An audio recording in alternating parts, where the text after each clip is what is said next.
आज के आपके करंट अफेयर्स 21 अप्रैल 2022 के सबसे पहला करंट अफेयर है फोर्ट कोची के बारे।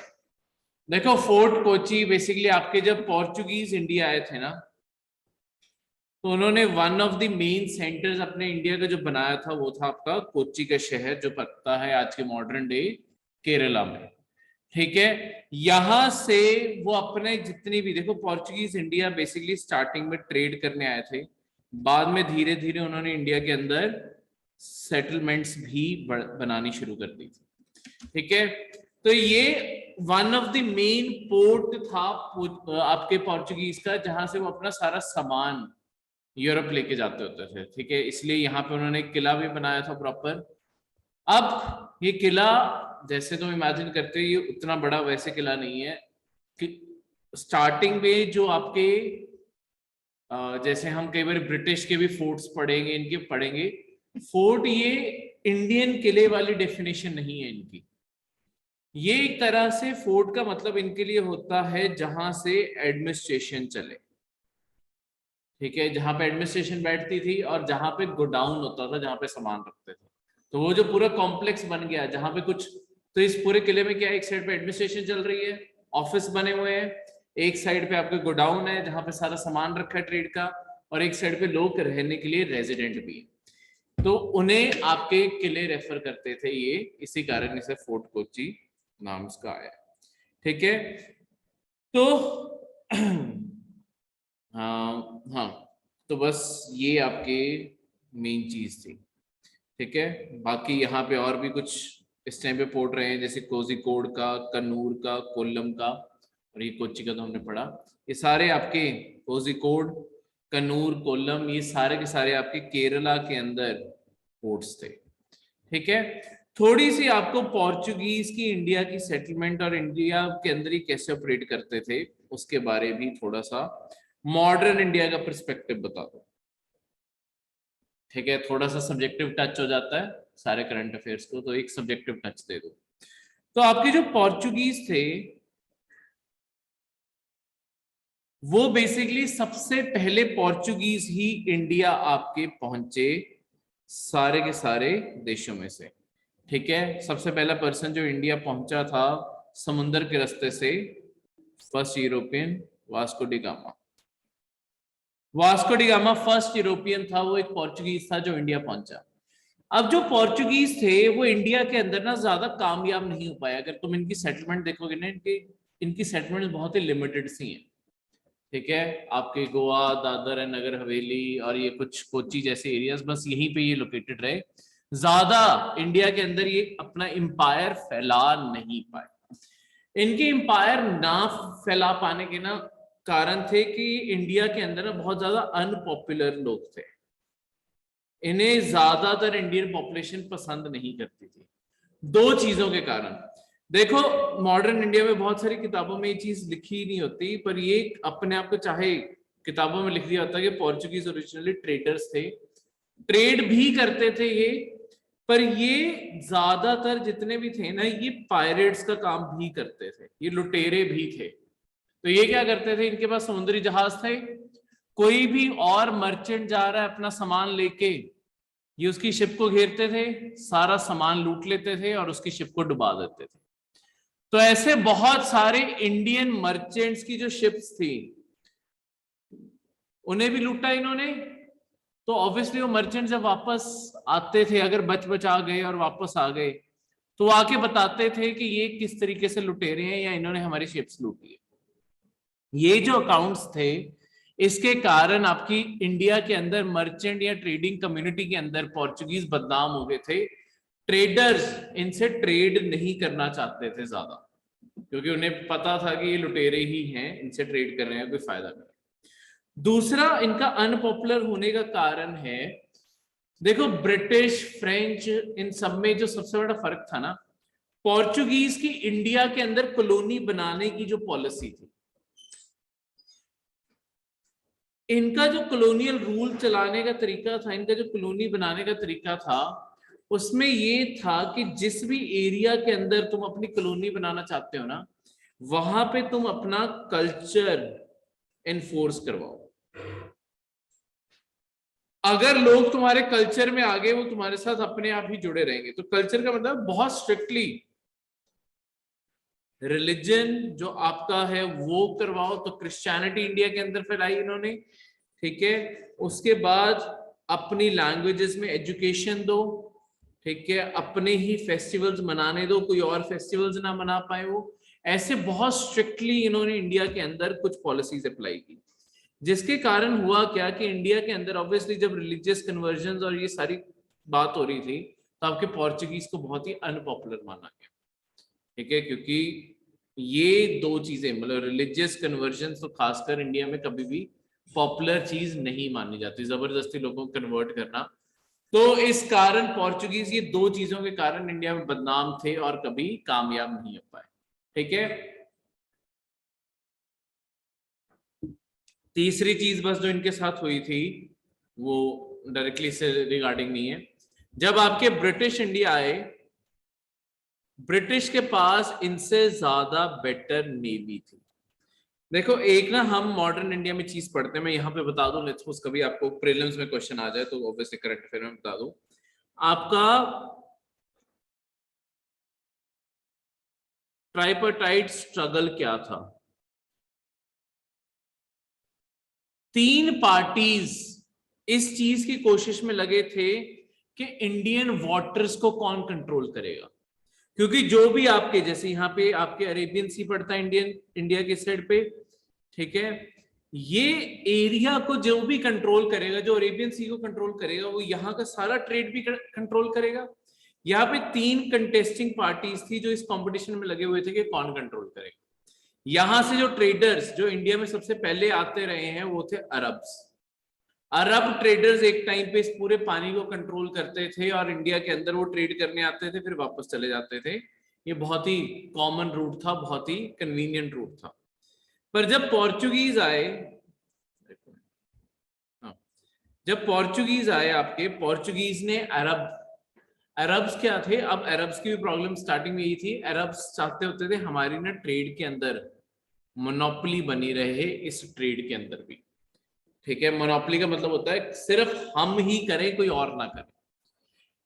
तो अरब्स क्या करते थे, कोई भी और शिप आ रही है उस शिप को डुबा देते थे कि सिर्फ मेरी शिप बचेगी तो ट्रेड मेरे साथ ही कर सकते हैं, किसी और के साथ नहीं कर सकते, ठीक है।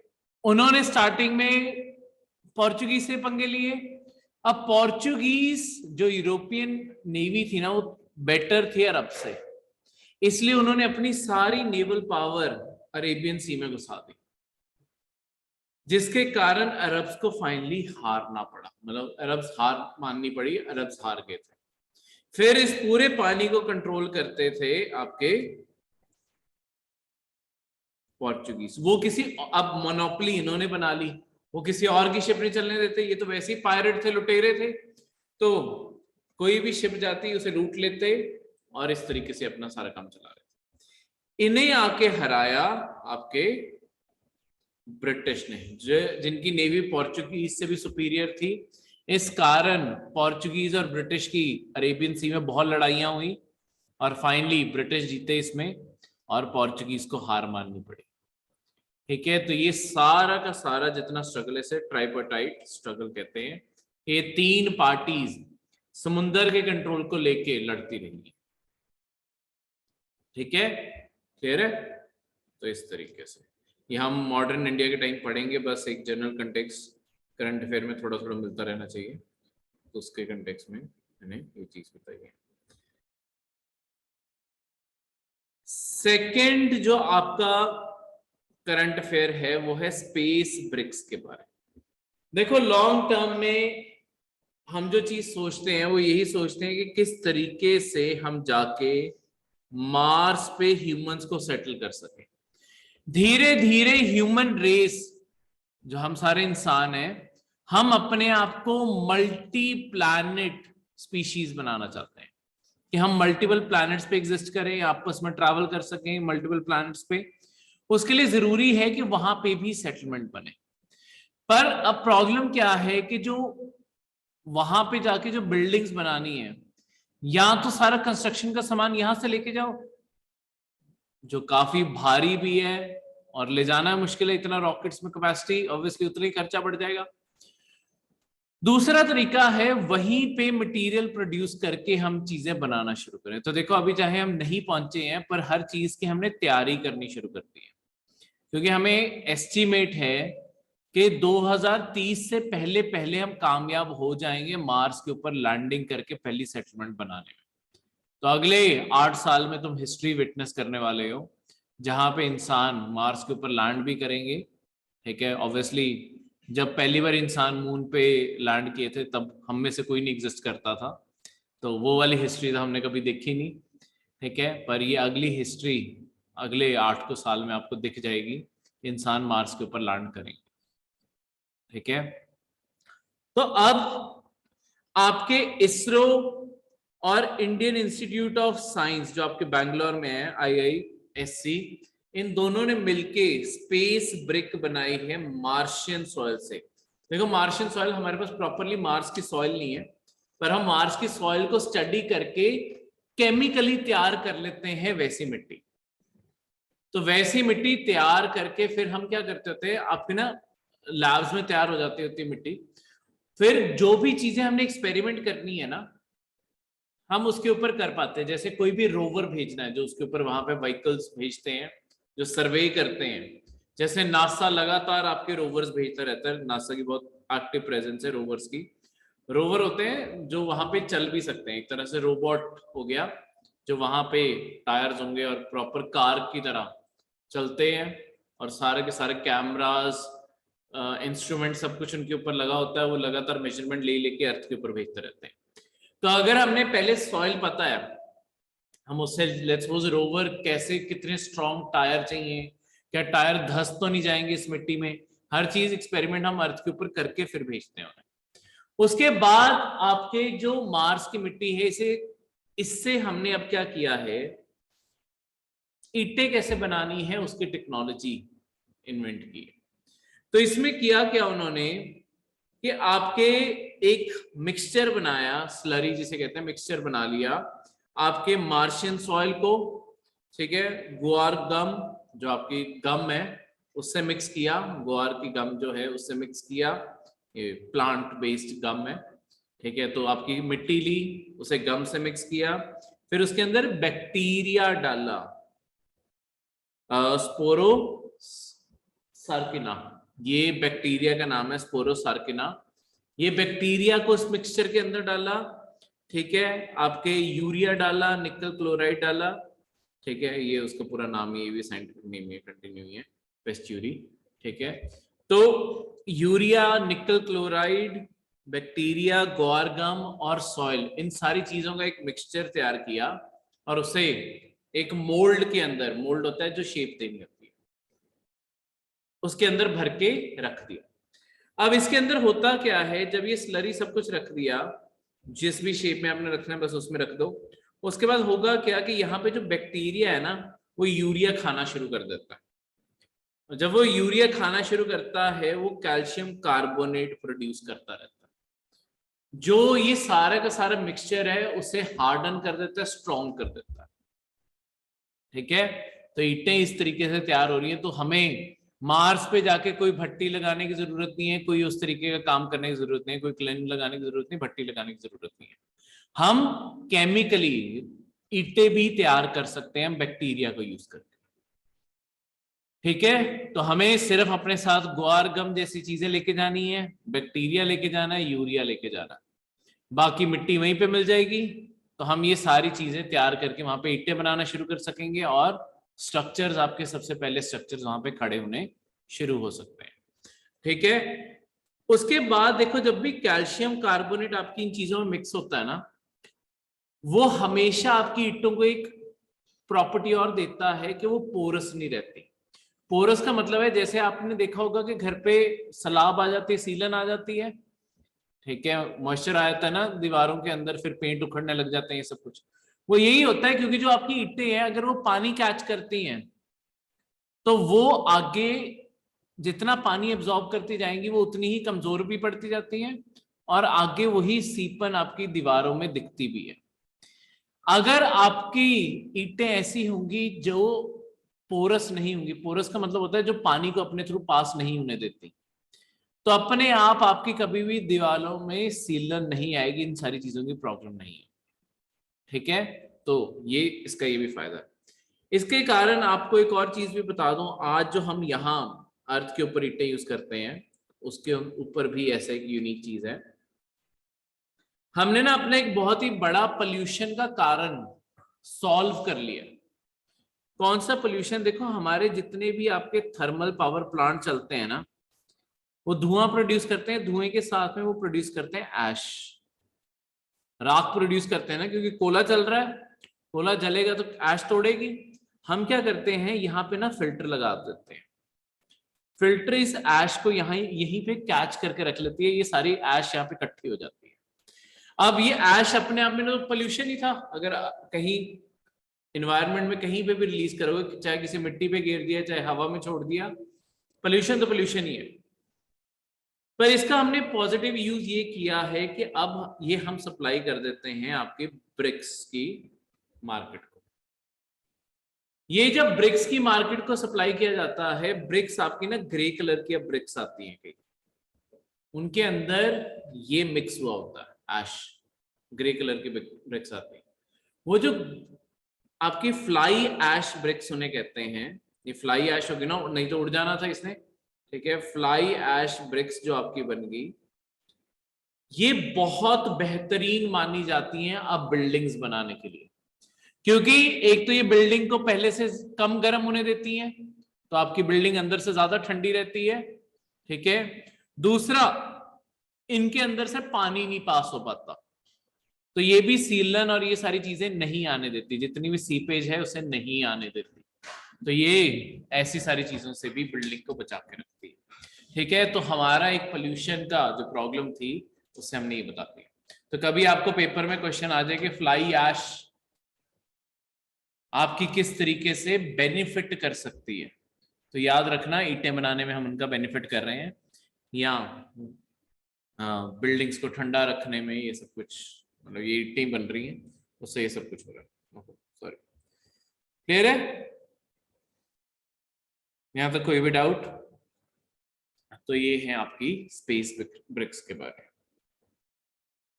नेक्स्ट जो करंट अफेयर है वो है स्कॉर्पियन क्लास सबमरीन्स के बारे में। देखो, इंडिया जो है ना, इंडिया की अगर ओवरऑल मैं आपको तीनों फोर्सेस के बारे में बताऊं, आर्मी, नेवी और एयरफोर्स, सबसे ज्यादा जो कुछ सालों में अपने आप को मॉडर्नाइज कर रही है ना, वो है नेवी। ठीक है, जो अपने आप को करने में कामयाब भी हो रही है। उसका कारण ये है कि नेवी अपने आप को सबसे ज्यादा अपग्रेड करने में कामयाब कैसे हो रही है, क्योंकि नेवी ने ना बहुत पहले एक चीज के ऊपर काम करना शुरू कर दिया था, जिसके ऊपर अब जाके बाकी सारी फोर्सेस काम कर रही हैं। वो है कि हम ज्यादातर सामान अगर इंडिया के अंदर ही बना लें तो हमारा खर्चा बचेगा। बाकी सारी सर्विसेज के साथ क्या प्रॉब्लम है, एयरफोर्स और आर्मी के साथ इस प्रॉब्लम क्या है, वो ज्यादातर ना अभी अब धीरे धीरे वो शिफ्ट होना शुरू हुए हैं, पर इससे पहले और अभी भी बहुत सारी चीजों के लिए हम फॉरेन कंट्रीज और उनके कंपोनेंट्स ऐसी चीजों के ऊपर रिलाई करते हैं।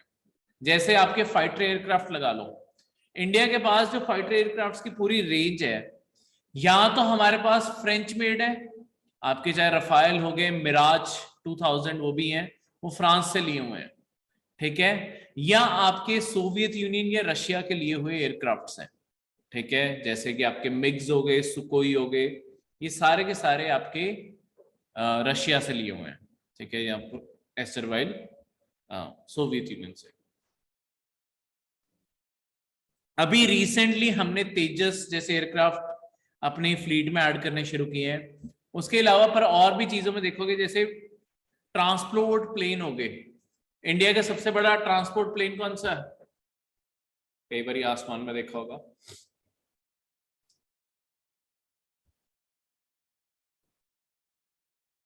C-17, C-17, C-17, ये दुनिया का सबसे बड़े ट्रांसपोर्ट प्लेन्स हैं। ये अमेरिका से खरीदे हुए हैं, बोइंग बनाता है इन्हें। ठीक है, जो आपके बोइंग कंपनी है वही ये प्लेन्स भी बनाती है। तो ये जो प्लेन्स है देखो, हम ट्रांसपोर्ट करने के लिए अमेरिका से खरीद रहे हैं, फ्रांस से खरीद रहे हैं, ठीक है। आपके सी प्लेन्स हम खरीदने लगे हैं, वो हम साउथ कोरिया से खरीदने लगे हैं। तो अभी हमारी एयरफोर्स बहुत ज्यादा डिपेंडेंट है बाकी कंट्रीज के ऊपर, के स्पेयर पार्ट के लिए, नए वेपन्स परचेज करने के लिए हम ज्यादातर चीजें बाहर से कर रहे हैं। आर्मी को भी देखोगे, हमारी जो गन्स हैं ज्यादातर, ठीक है, चाहे आपकी AK-47 लगा लो, AK-103 लगा लो, या आपकी क्लाशनक्लॉव लगा लो, ये सारी की सारी गन्स आपकी रशियन मेड है, ठीक है। उसके बाद कुछ गन हम इजराइल से भी खरीद रहे हैं, अमेरिका से भी खरीद रहे हैं। हमारी जो अपनी खुद की गन्स बनी हुई है, जैसे एक बहुत साल पहले एक्सपेरिमेंट था, कई बार आपने देखी होगी, इंसास। अब इंसास के अगले वर्जन आ गए, ये इंडिया की अपनी गन है। तो ये जो स्टार्टिंग में जब इंसास आई थी ना, तब तो ये इतनी प्रॉब्लमैटिक थी कि ये मान लो कि अगर इससे 20-25 गोलियां फायर कर ली, ये इतनी गर्म हो जाती थी कि इसे पकड़ना मुश्किल है। तो ऐसी गन्स आर्मी को सप्लाई भी कर दी थी हमने, क्योंकि बस मेक इन इंडिया चाहिए था। पर बारिश पड़ गई, बर्फ पड़ गई, गन काम करना बंद कर गई, अगर गीली होगी गन तो बहुत ज्यादा प्रॉब्लमैटिक गन्स थी। अब धीरे धीरे इनके अंदर चेंजेस लेके आए हैं, अब पहले से बेटर हो गई है ये इंसास। पर अभी भी हम रिलायंस बाकी और उनके ऊपर कर रहे हैं। उसके अलावा आर्टिलरी, ये सारी चीजें, ड्रोन्स, हम अमेरिका से ड्रोन्स खरीद रहे हैं, इसराइल से ड्रोन्स खरीद रहे हैं। ये सारी चीजें जो है, हमारी डिपेंडेंस बहुत ज्यादा है।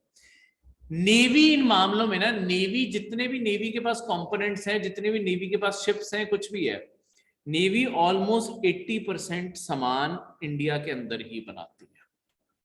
इसलिए नेवी बहुत ज्यादा, जैसे वर्ड यूज करते हैं आत्मनिर्भर, वो हुई हुई है, ठीक है, क्योंकि इंडिया के अंदर ही उन्हें अच्छा खासा बेस मिल जाता है इस चीज का, ठीक है। अब ये जो इसके चलते हुए अब नेवी क्या करती है, टाइम टू टाइम ना एक पूरा प्रोजेक्ट लॉन्च करती है कि इस प्रोजेक्ट के अंडर हमने कितनी शिप्स बनानी है और किस टाइप की शिप्स बनानी है। जैसे जो प्रोजेक्ट 75 है, ये ना हम अलग अलग करंट अफेयर्स में अलग अलग नंबर पढ़ेंगे। प्रोजेक्ट 75 आपका 6 टोटल 6 शिप्स बनाने का, conventional diesel electric attack submarines बनाने का प्रोजेक्ट था, कि हमने 6 सबमरीन बनानी थी जो या तो डीजल पे चले या इलेक्ट्रिक पे चले, और अटैक सबमरीन्स बनानी थी, ठीक है हमने। तो शिप्स आपकी अलग अलग टाइप की होती हैं, फ्रिगेट्स होगी, सबमरीन्स होगी, फिर आपकी माइन स्वीप्स होती हैं, अलग अलग शिप्स होती हैं, अलग अलग करंट अफेयर्स में पढ़ेंगे, नहीं तो नेशनल इंटरनल सिक्योरिटी के टाइम बताऊंगा मैं, ठीक है। ये जो चीज है आपकी स्कॉर्पियन क्लास, तो ये प्रोजेक्ट 75 कंप्लीट हो गया। 6th और जो लास्ट, देखो ये जो स्कॉर्पियन क्लास, ये जो सबमरीन है ना, ये सबमरीन का मॉडल, के सबमरीन कैसे बननी है इसके सारा, ये हमने फ्रेंच से खरीदा, ट्रांसफर ऑफ टेक्नोलॉजी करवाया। ट्रांसफर ऑफ टेक्नोलॉजी में क्या होता है कि तुम फ्रेंच कंपनी जिसने ये पूरा मॉडल बनाया है किस तरीके से बननी है, तुम उन्हें रॉयल्टी पे करते हो कि मैं शिप बना रहा हूं, सारा कुछ मैंने बनाना है, कंपोनेंट मैंने अरेंज करने, सब कुछ मेरा है, क्योंकि तुमने ये सारा लेआउट दिया है कि बननी कैसे है, क्या क्या फीचर्स, किस तरीके से डिजाइनिंग होनी है। तुम्हें इसके अपने आप ही 100 मिलियन लेट्स मिल जाएंगे। हर सबमरीन जो मैं बनाऊंगा उसके अपने आप तुम्हें 100 मिलियन मिल जाएंगे, तुम्हें कुछ नहीं करना। तुम्हारा काम था सिर्फ डिजाइन करने का, तुमने वो पूरा कर दिया, ठीक है। तो हमने डिजाइन उनसे खरीदा, फ्रेंच से, और उसके बाद हम इंडिया में ही आपके मजागांव, वहां पे ये इन्हें बना रहे थे, मजागांव डॉक यार्ड जो आपका मुंबई में है, वहां पे आपकी ये 6 सबमरीन बन रही थी, 6 एक के बाद एक बन रही थी। लास्ट वाली का नाम है INS वार्कशीर, जो लास्ट में आई है। इससे पहले जो आपकी सबमरीन्स रही हैं वो है, जैसे कि सबसे पहले आई थी INS कालवरी, 2017 में लॉन्च हुई, फिर खंदेरनी जो 2019 में आई, फिर वागीर 2020 में, फिर खरिंज 2021 में, INS वेला ये भी 2021 में, और आपकी अब आई है वाकशीर। अब अगली एक चीज बताता हूं, देखो जब भी नेवी ने ये नाम इनके पहले से डिसाइडेड होते हैं इनके नाम क्या रख रहे हैं। जैसे कई बारी तुम शिप्स के प्रोजेक्ट्स पढ़ोगे कि आपकी डिस्ट्रॉयर बनाए जा रहे हैं, उनके अगर तुम नाम पढ़ोगे आईएनएस सूरत, आईएनएस मुंबई, आईएनएस इंदौर, ये सारे क्या है, ये किस चीज के नाम है, शहरों के। तो एक पूरे प्रोजेक्ट के अंदर मतलब जितनी भी शिप्स बन रही होती है ना, उन्हें एक कैटेगरी के ही नाम देते हैं, ऐसे नहीं है रैंडमली। तो सारे शहरों के नाम रख देते हैं उनके, मतलब शहरों से उनका कुछ लेना देना नहीं है, क्योंकि कोई तो शिप को नाम देना है, तो हम एक ही कैटेगरी के नाम सबके लिए चुन देते हैं। ये जो स्कॉर्पियन क्लास सबमरीन्स है ना, ये जितने भी नाम मैंने अभी पढ़े आपके आगे, कालवरी, खंदेरी, वागीर, खरिंज और वेला और अब वागीर, वाकशीर, ये सारे के सारे जो नाम है ये आपके फिशेस के नाम है, मछलियों के नाम है।